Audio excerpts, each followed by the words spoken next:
এটা কি জামাই ষষ্ঠী নাকি ঘোল ষষ্ঠী? প্রতি বছর আপনি আমাকে ঘোল খাইয়ে যাচ্ছেন আর আমিও ঘোল খেয়ে যাচ্ছি। হাই বন্ধুরা, আজ আবার চলে এলাম তোমাদের জন্য নতুন একটি ভিডিও নিয়ে। তো বন্ধুরা, এই ভিডিওটি কাউকে মনে কষ্ট বা দুঃখ দেওয়ার জন্য না, এটি শুধুমাত্র মজা করার জন্য বানানো। ভিডিওটি শেষ পর্যন্ত দেখার অনুরোধ রইল। তো চলো বন্ধুরা, শুরু করা যাক। ওয়াও, আজ কি মজা! আজ জামাই ষষ্ঠী। তাড়াতাড়ি ব্যাগটা গুছিয়ে নিয়ে এক্ষুনি যেতে হবে শ্বশুরবাড়ি।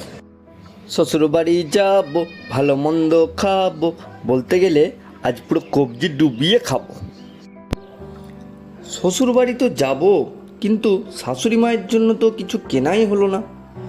যাক গে যাক, কিছুই যখন কেনা হয়নি আর কিছু কিনে লাভ নেই, আমার টাকাটা বেঁচে গেল। আরে বাবা যে, এসো এসো, বসো বসো।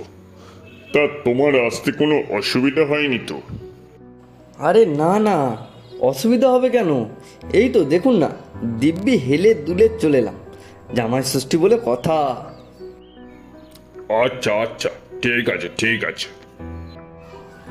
তা বাবা, আপনি আজ এখন এখানে বসে আছেন, বাজারে যাবেন না?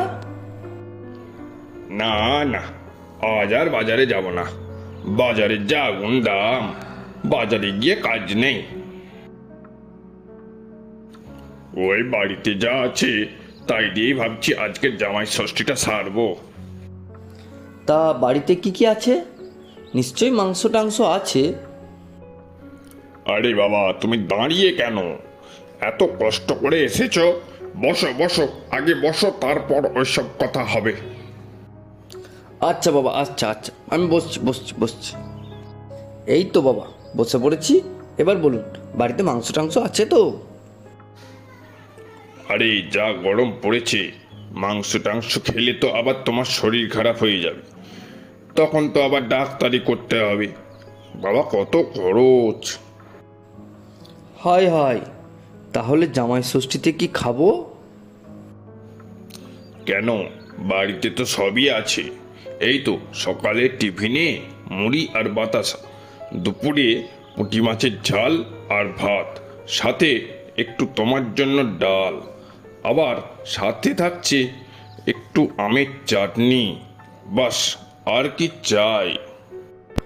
হায় রে আমার পোড়া কপাল, এ আবার কেমন জামাই ষষ্ঠী, বাপের জন্মে দেখিনি। দেখো বাবা, এগুলো খেলে তোমার শরীর ভালো থাকবে, আর ডাক্তার খরচটাও বেঁচে যাবে। দরকার নেই বাবা এমন জামাই ষষ্ঠী, আগে জানলে আসতামই না। আহা বাবা, রাগ করছো কেন? আচ্ছা বাবা বলুন তো, আমার রাগ করাটা কি অস্বাভাবিক? পুরো একটা বছর অপেক্ষা করে থাকি শুধু আজকের এই দিনটার জন্য, আর শেষে কিনা জুটবে পুঁটি মাছের ঝাল আর ভাত। আচ্ছা বাবা, রাগ করো না রাগ করো না। সামনে বছর তোমাকে অবশ্যই কচি পাঁঠার মাংসের ঝোল ভাত খাওয়াবো। আপনি তো প্রতি বছরই এরকম বলেন, আর শেষে কিনা আমার কপালে জোটে পুঁটি মাছের ঝাল আর ভাত। আহা বাবা, বললাম তো সামনে বছর অবশ্যই খাওয়াবো, রাগ করো না। এটা কি জামাই ষষ্ঠী নাকি ঘোল ষষ্ঠী? প্রতি বছর আপনি আমাকে ঘোল খাইয়ে যাচ্ছেন আর আমিও ঘোল খেয়ে যাচ্ছি। আমি কিছুই শুনবো না। এবছর আমাকে কচি পাঁঠা না খাওয়ালে আমি আর কোনো দিনই জামাই ষষ্ঠী খেতে আসবো না। আরে আরে, বললাম তো তোমাকে পরের বছর অবশ্যই কচি পাঁঠার মাংস ঝোল দিয়ে ভাত খাওয়াবো। এই বছরটা একটু সামলে দাও বাবা, আমি আর পাচ্ছি না। ধুর, আমি আর জামাই ষষ্ঠী খাবই না, আমি চললাম এক্ষুনি। তো বন্ধুরা, তোমাদের জামাই ষষ্ঠী কেমন কাটলো সেটা অবশ্যই কমেন্ট করে জানিও। আর তোমাদের কোনো বন্ধুর যদি এরকম শ্বশুর থেকে থাকে তাহলে তাকে অবশ্যই ভিডিওটি শেয়ার করে দিও। Bye bye.